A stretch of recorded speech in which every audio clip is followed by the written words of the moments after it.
While every major casino corporation on the Las Vegas Strip was busy announcing layoffs, reporting declining revenue, watching its visitor numbers fall off a cliff, and publicly begging international tourists to please come back and spend money in a city that had spent 15 years treating them like an inconvenience, one casino company in Las Vegas was having the best financial quarter in the entire history of its existence. Record revenue, record occupancy, record customer satisfaction, record earnings. Every metric that matters in the casino business was pointing in exactly the right direction for exactly one operator, while every other operator in the city was scrambling to explain to shareholders why the Golden Goose was looking a little pale. And here is the part that should make every single person who runs a casino on the Las Vegas Strip deeply, existentially uncomfortable. The company that was breaking records while the Strip was breaking down does not operate a single property on the Las Vegas Strip. It does not have a celebrity chef. It does not have a residency act. It does not have a partnership with Formula One or the NFL or any other premium entertainment property that costs hundreds of millions of dollars to secure. It does not have a Sphere. It does not have an infinity pool with a DJ and a $20 cover charge. It operates in the neighborhoods where the actual people of Las Vegas live. In the places where the local residents go when they want to gamble, in the casinos that the tourists drive past on the way from the airport to their overpriced Strip hotel without ever slowing down. And while the tourists were staying home, and while the international visitors were choosing other destinations, and while the middle-class American gambler who used to make 4 trips a year to the Strip was redirecting his bankroll somewhere that actually respected it, the locals were showing up at those neighborhood properties and spending money in record amounts because someone in those buildings still treated them like guests instead of revenue units. The name of that company is Station Casinos, and what happened to them in 2025 while the Strip was collapsing is not just a business story. It is the most complete and devastating possible verdict on the decisions that MGM Resorts and Caesars Entertainment made over the last 15 years. It is the market speaking in the clearest possible language about which philosophy of casino management actually works when the tourists stop coming. And if you want to understand what the future of Las Vegas looks like, if you want to understand which operators deserve your money and which ones have already proven they will take it and disrespect you simultaneously, this is the story you need to hear. Let me give you the full picture of what the Strip was dealing with in 2025, because you need to understand the magnitude of the collapse to understand the magnitude of what Station Casinos accomplished in the middle of it. The Las Vegas Convention and Visitors Authority released its annual report covering 2025, and the numbers were brutal. Visitor volume to the Las Vegas area fell approximately 7.5% year over year. In absolute terms, that is millions of fewer people walking through the doors of Strip properties compared to the previous year. The sharpest decline since the pandemic. Not a soft quarter, not a temporary blip. A sustained months-long downward trend that accelerated as the year progressed, and that showed no sign of meaningful reversal by year-end. Month after month through the summer and fall, the visitor numbers came in negative. Not slightly negative, significantly negative. June was down, July was down, August was down. September was down 11%. The tourism apparatus that the Strip had spent decades and hundreds of billions of dollars constructing was running at meaningfully lower utilization than anyone in the industry had projected, and the revenue impact was real and reported and impossible to explain away. Casino workers felt it before the earnings reports confirmed it. Cocktail servers who had worked the same floor for 20 years suddenly found themselves on reduced hours. Dealers who had always had full schedules started calling in favors to get shifts. Housekeepers who had previously worked full weeks were being sent home early.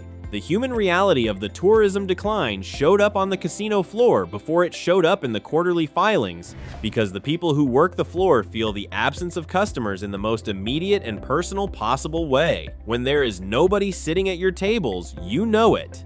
When the floor is quieter than it should be on a Saturday night in August, you know something is wrong. The workers knew long before the executives admitted it publicly. The restaurant operators knew it too. Several high-profile restaurants inside Strip properties reduced their operating hours or closed entirely on certain days of the week because foot traffic had dropped below the level needed to justify staying open.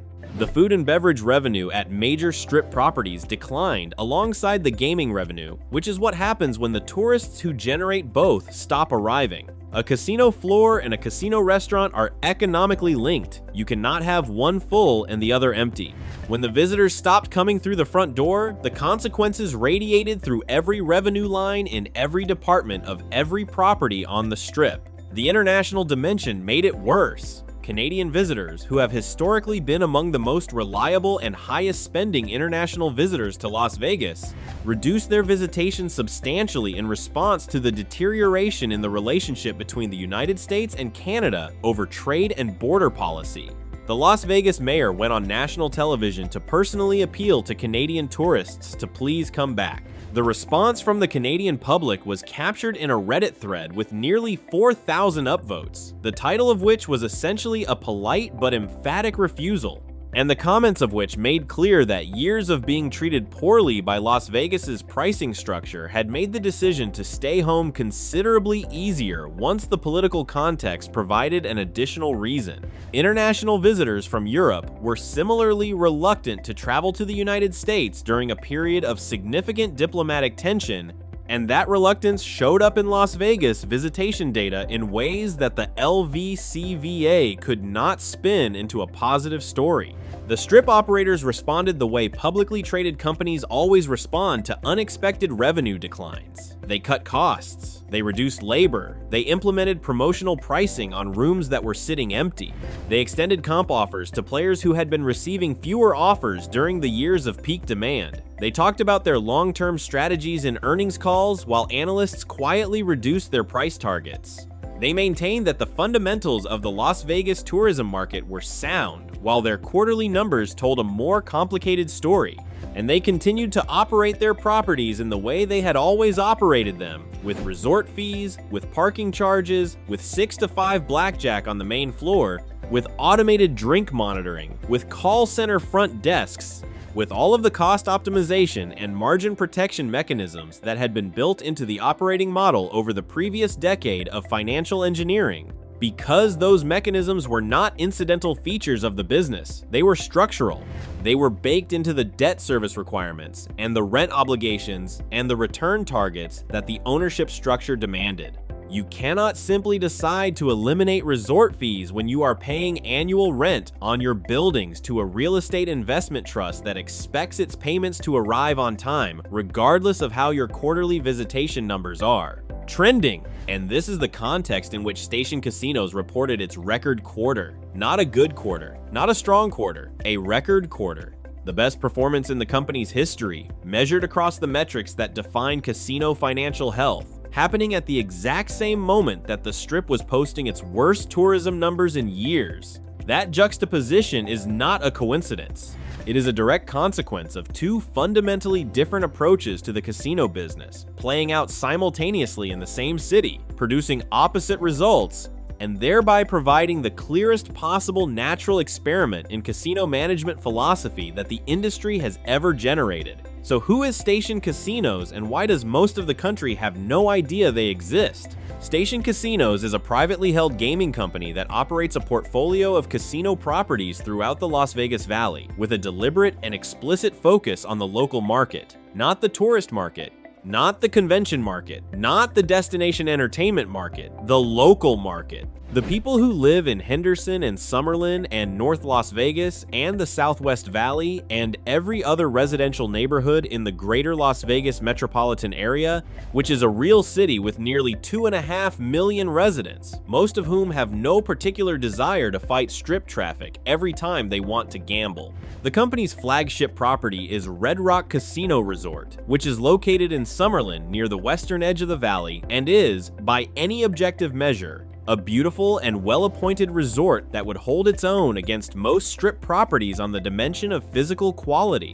They also operate Durango Casino Resort, which opened in late 2023 and which became immediately and dramatically popular with the local market. Green Valley Ranch in Henderson, Sunset Station, Boulder Station, Santa Fe Station, Palace Station, each one positioned within driving distance of a specific residential catchment area, each one designed to be the neighborhood's casino rather than a destination that people travel across the country to visit. The operating philosophy that Station Casinos has built its business on is explicitly and deliberately the opposite of the philosophy that dominates the Strip. No resort fees. Full stop. No resort fees. This sounds like a minor operational detail until you have stayed at a Strip property and watched a $99 room become a $160 room because of fees you didn't know existed when you booked. At Station Properties, the price you are quoted is the price you pay. The concept of a mandatory daily fee for amenities you may or may not use simply does not exist in their pricing structure. Free parking. Every Station Casinos property offers free self-parking to every guest, regardless of loyalty status, regardless of how much they have gambled, regardless of any other condition. You drive to the casino, you park your car, and parking is included in the experience of being a customer. This was the standard across Las Vegas for 50 years before the Strip operators decided that parking was an untapped revenue stream and began charging $15 to $30 a day for the privilege of leaving your vehicle in the vicinity of the establishment where you intended to spend money. The local market noticed that change, and they responded by going to places that still had not made it. The table game minimums at Station Casinos properties are, by Strip standards, almost offensively accessible. $5 blackjack tables exist at Station properties, and they are not theoretical, they are not limited to off-peak midweek hours, they are not bait for a switcheroo where you sit down and discover the minimum has just changed. They are a real, regular feature of the gaming floor because the local player who comes 3 times a week with a $300 bankroll is the backbone of the business, and you do not maintain that player's loyalty by raising your minimums to the point where $300 barely gets you an hour of entertainment. The house edge on blackjack at Station properties is governed by rules that favor the player rather than maximize extraction. 3 to 2 payouts on natural blackjacks. Dealers stand on soft 17. Reasonable doubling and splitting rules. The game as it is supposed to be played, with the mathematical profile that makes blackjack one of the best bets in the casino when played with basic strategy. The Strip long ago discovered that it could replace these favorable rules with unfavorable ones and capture significantly more margin, and the tourists who visited once or twice a year often didn't know the difference. The locals who visited 3 times a week always knew the difference, which is why the locals went to Station and the Strip slowly lost its most reliable customer segment. The slot floor at Station properties is configured around a payback percentage philosophy that reflects the competitive pressure of serving a local market. Locals know their machines. They know what a loose machine feels like and what a tight machine feels like. They talk to each other. They compare notes. They have opinions, sometimes extremely specific and data-informed opinions, about which machines at which properties pay better than others. A casino that serves locals cannot afford to run tight machines because the customers will figure it out, they will tell their friends, and they will take their play across town to a competitor. The Strip runs tighter machines because the tourist playing for a weekend rarely has the sample size of experience to detect the difference, and the Strip's competitive pressure is primarily on amenities and entertainment rather than on the gaming product itself. Station Casinos competes on the gaming product because the gaming product is what their customers primarily care about. The comp program at Station Casinos operating under the Boarding Pass loyalty brand is structured around the fundamental principle that the loyalty program actually has to deliver value to retain loyalty. The tier thresholds are achievable for a regular local player who visits weekly. The room offer cadence for qualified players is real and reliable. The free play offers that arrive in the mail and in the app are genuine additions to the player's entertainment budget rather than promotional gestures designed to generate a visit at the expense of the casino's margin. This is not charity and it is not altruism. It is the same calculation that Gary Loveman made when he built Total Rewards into the gold standard of casino loyalty programs 2 decades ago. The calculation that says the lifetime value of a loyal repeat customer who visits 3 times a week is orders of magnitude higher than the one-time value of a tourist who visits once and never comes back, and that the way to secure the former is to invest genuinely in the relationship rather than to extract from it as aggressively as possible on every individual interaction. Durango Casino Resort deserves particular attention because it is the most recent and most dramatic demonstration of what happens when you build a casino from scratch on the right philosophy in a market that has been underserved by the wrong philosophy. Durango opened in December 2023 inches, the Southwest Valley, near the 215 Beltway, and the response from the local market was extraordinary. The property hit profitability targets that exceeded projections. The gaming revenue generated in the first year of operations outperformed what the company had modeled. The reason is not complicated when you understand the context. The Southwest Valley had been the fastest growing residential area in the Las Vegas metropolitan region for years, with tens of thousands of new homes and hundreds of thousands of new residents, and it had been underserved by casino options that catered to the local player rather than the tourist.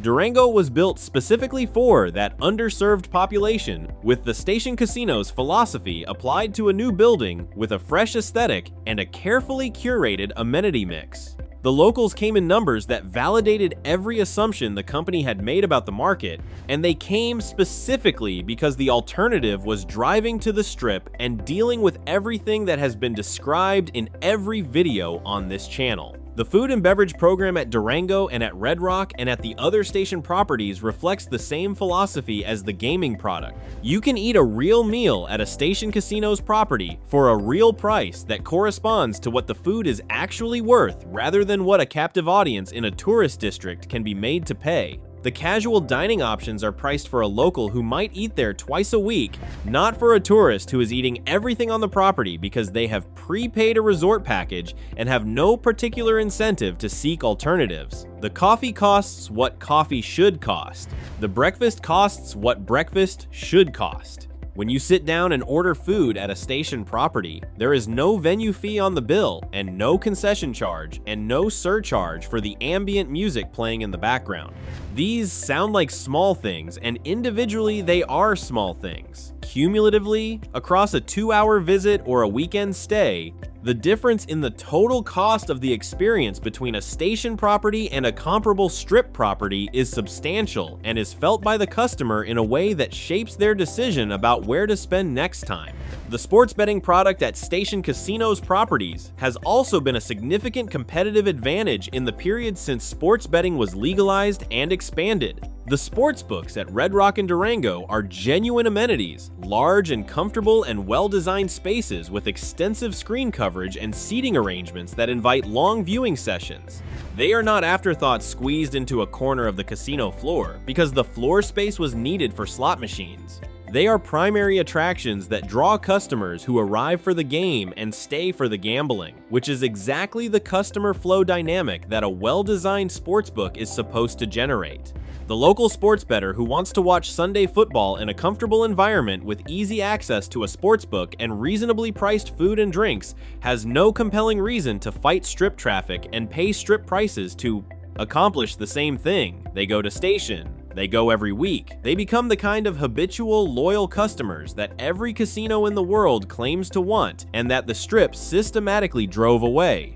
Now I want to talk about what Station Casino's record quarter actually represents in the context of the broader Las Vegas story, because it is more than a business success. It is a proof of concept. It is empirical evidence that the philosophy of running a casino on the basis of genuine hospitality and fair gaming and real value is not just a nostalgic preference for the way things used to be. It is a working, profitable, record-setting business model in the year 2025 inches, the same city where that philosophy has been abandoned by the largest operators.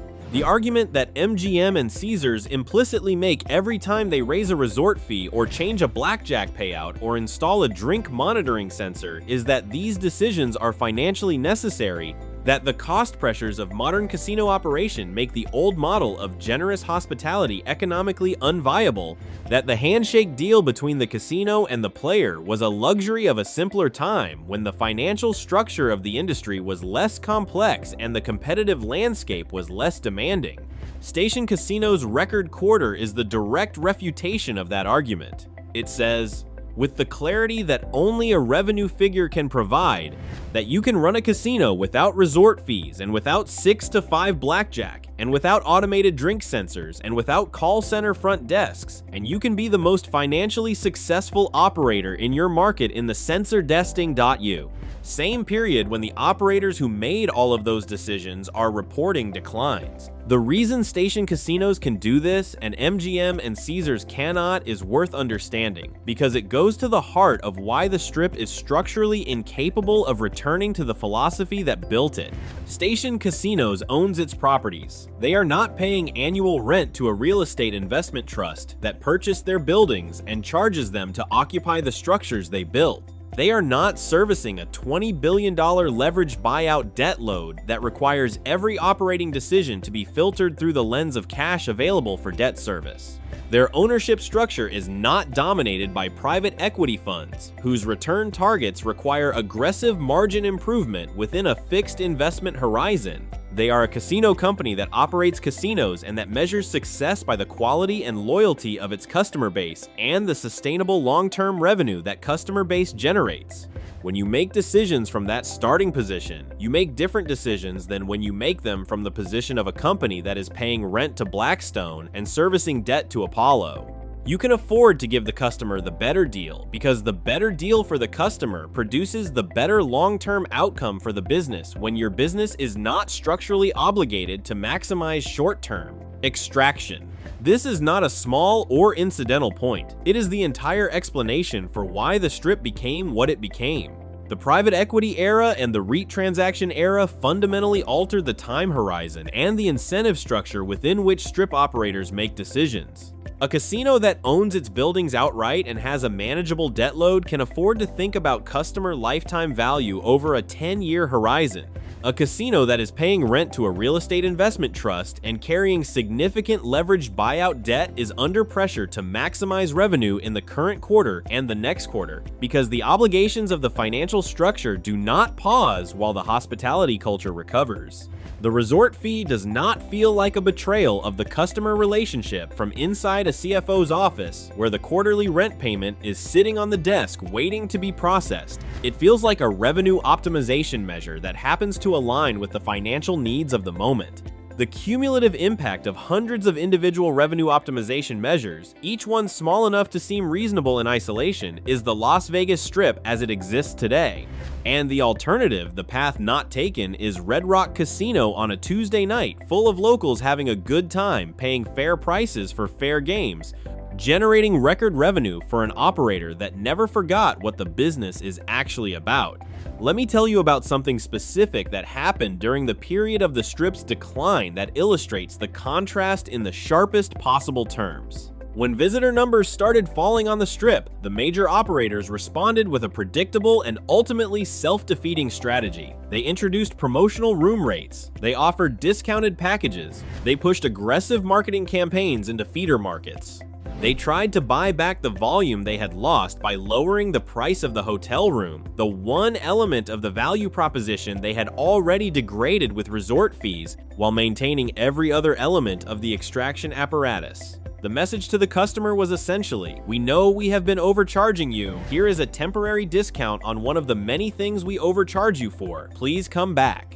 The customers, many of whom had been burned enough times to understand what they were actually looking at, were not uniformly persuaded, because a discounted room rate at a property that still charges $45 a day in resort fees and $30 in parking and $15 for a beer and runs 6 to 5 blackjack on the main floor is not actually a better deal. It is the same deal with a slightly lower entry price on one component. The math still does not work out in your favor.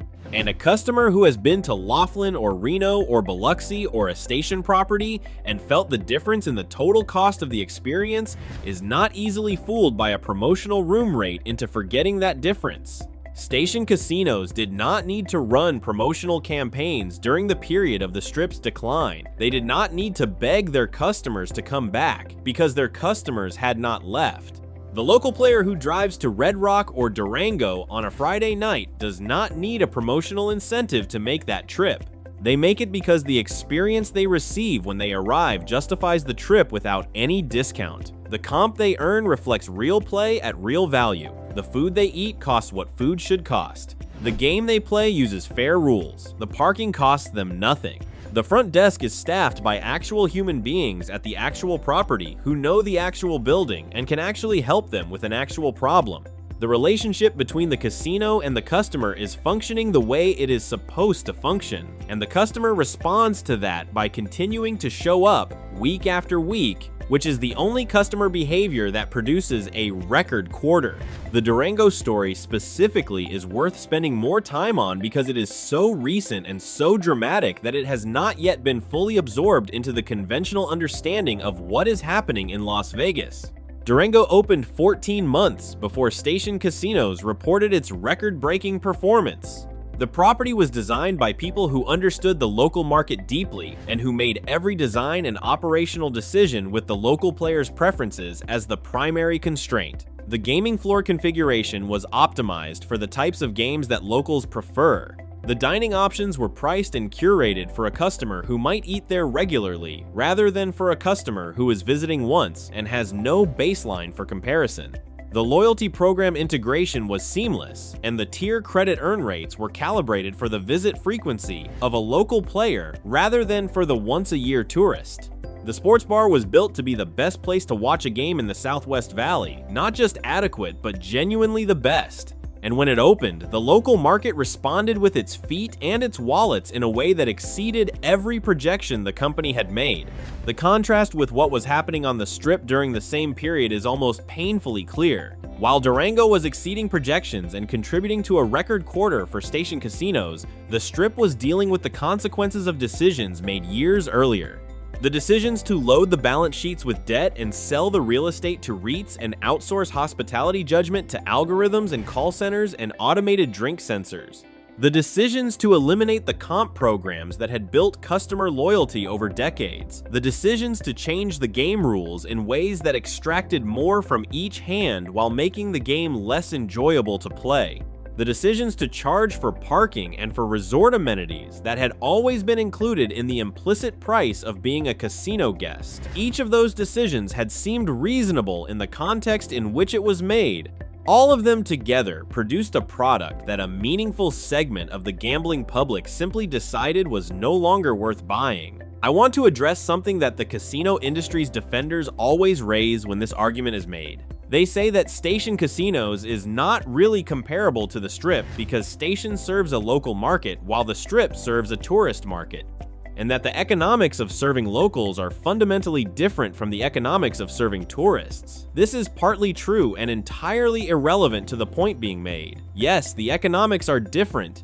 Yes, the Strip has higher fixed costs associated with the scale and amenity level of its properties. Yes, the debt service requirements of the leveraged capital structures that own most Strip properties create margin pressure that does not exist for a company with a different ownership structure. All of that is true. None of it explains why 6-5 blackjack was introduced instead of maintaining 3-2. None of it explains why resort fees were added rather than simply charging a higher transparent room rate. None of it explains why parking was made a revenue line. None of it explains why the comp programs were gutted rather than maintained. Those are choices, not inevitabilities. They are choices that were made within the constraints of a specific financial structure, and the fact that the financial structure created pressure to make those choices does not mean the choices were correct, or that the consequences of those choices are anyone's fault but the people who made them, and the consequences are being felt. Not just in the visitor numbers, though the visitor numbers are stark. In the cultural narrative around Las Vegas that is forming in real time, in the Reddit threads with tens of thousands of upvotes where people who used to love Las Vegas describe what changed and why they stopped going. In the interviews with casino workers who describe how the floor feels different, how the regulars who used to be there every week have thinned out, how the demographic has shifted from the loyal middle-class gambler who knew the games to the first-time tourist who doesn't know the odds and doesn't know what they used to be and won't be back to compare. In the conversations between friends where someone says they are thinking about going to Vegas and someone else says, "Why would you? You know how much it costs now. You know what the games are like." And the first person nods because they do know. In the growing cultural consensus that Las Vegas is a place where the deal is bad and has been getting worse for long enough that the momentum of the decline is now self-reinforcing, Station Casino's record quarter is the data point that cuts through all of that narrative and provides the clearest possible signal about where the market is actually going. The market is not disappearing. The demand for casino entertainment in the Las Vegas area is not collapsing. People still want to gamble. People still want to sit at a blackjack table and eat a meal and have a drink and spend a few hours doing something that is inherently uncertain and occasionally thrilling. That desire has not gone away. What has gone away is the willingness of a significant portion of the market to pay strip prices for strip treatment while better options exist 12 minutes from the strip. The locals who are filling Station Casino floors on Friday nights represent the revealed preference of a market that has been given a choice and made it clearly. They chose fair games. They chose no resort fees. They chose free parking. They chose real comps and real hosts and real food prices. And they chose it in sufficient numbers to generate a record quarter for the operator that offered those things, while the operators that offered the alternative were cutting staff and begging Canadians for a second chance. What does this mean for the future? What does it mean for the player who is planning a Las Vegas trip or thinking about where to concentrate their gambling action over the next year or the next several years? I think it means a few specific things that are worth saying clearly. First, if you live in the Las Vegas Valley and you have been going to strip casinos out of habit, out of loyalty to a program that has been gutted, out of the feeling that the strip is where the real action is, the data suggests you should go to a station property instead. Not as a moral statement, as a financial one. The math of your gambling dollars stretches further there. The experience you receive is more genuinely hospitable. The games are fairer. The total cost of the visit is lower. You are not a tourist. You do not need to pay tourist prices or accept tourist treatment. Station Casinos proved in 2025 that the local market is willing to support a record-breaking business when someone runs a casino correctly for that market. Be part of the record-breaking quarter. That is where your money produces the best return on the experience investment. Second, if you are a visitor from outside Las Vegas, if you are someone who takes 1 or 2 or 3 casino trips a year and has been including Las Vegas in that rotation, the station properties are an option that most travel planning conversations simply do not include because the marketing budget of the Strip ensures that Strip properties dominate every travel media conversation about Las Vegas. Red Rock Casino Resort and Durango Casino Resort are destinations in their own right. Red Rock in particular is a beautiful property adjacent to the Red Rock Canyon National Conservation Area, one of the most spectacular geological features in the American West. You can gamble in a well-appointed casino with fair games and reasonable prices and then hike through Red Sandstone Canyon country the next morning. The total experience of staying at Red Rock is not inferior to the total experience of staying on the Strip. It is different. In many respects, it is better. And it will cost you significantly less when you account for the absence of resort fees and parking charges and inflated food prices. Third, and most broadly, if you want to understand the future of Las Vegas as an entertainment destination, the story of Station Casinos in 2025 is the most important signal available. It tells you that the demand is there. It tells you that the product works when it is executed correctly. It tells you that the customers who have been alienated from the Strip have not disappeared from the market. They have simply redirected their spending to operators who deserve it. And it tells you, with the force of a record quarter of financial results, that the philosophy of genuine hospitality and fair gaming and transparent pricing is not just morally preferable to the alternative. It is more profitable. Given enough time and enough competitive pressure, that lesson tends to spread. The Strip operators are watching the Station Casinos numbers. They understand what those numbers mean. The question is whether the financial structures that constrain their decisions will allow them to act on that understanding, or whether the rent obligations and the debt service requirements and the private equity return targets will continue to make the extractive model feel like the only available option, even as it demonstrably produces worse outcomes than the alternative.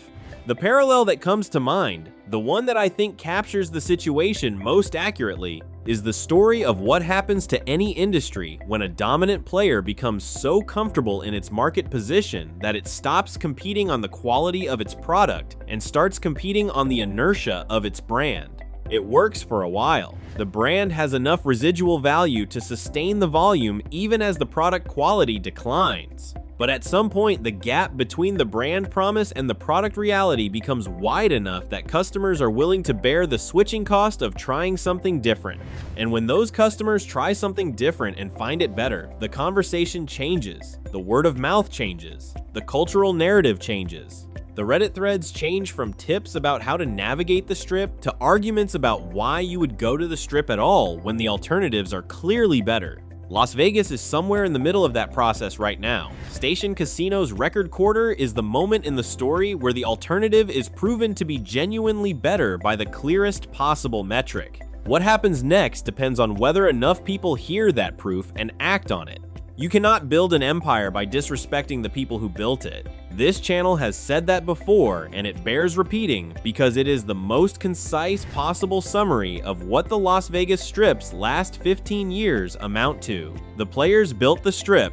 Their loyalty, their repeat visits, their willingness to absorb a house edge because the relationship felt fair, their decision to bring their action to Las Vegas rather than to another destination, their family vacations and anniversary trips and birthday weekends and poker nights and convention add-ons that filled the rooms and the floors and the restaurants and the showrooms of the most successful entertainment ecosystem ever created. They built it, and then the financial engineers arrived and decided that their loyalty was a cost to be minimized rather than a relationship to be honored. And the players, being rational economic actors who respond to the incentives they are offered, began to look elsewhere. Some went to Reno, some went to Atlantic City, some went to Biloxi or Laughlin or New Orleans, and a significant number simply drove across town to a Station Casino's property and never came back to the Strip at all. The results are in the quarterly earnings. The results are in the visitor numbers. The results are in Station Casino's record quarter happening simultaneously with the Strip's worst year since the pandemic, in the same city, in the same economy, in the same gambling market. The only variable that explains the difference in outcomes is the philosophy with which each operator runs its business. And the market has delivered its verdict on which philosophy works.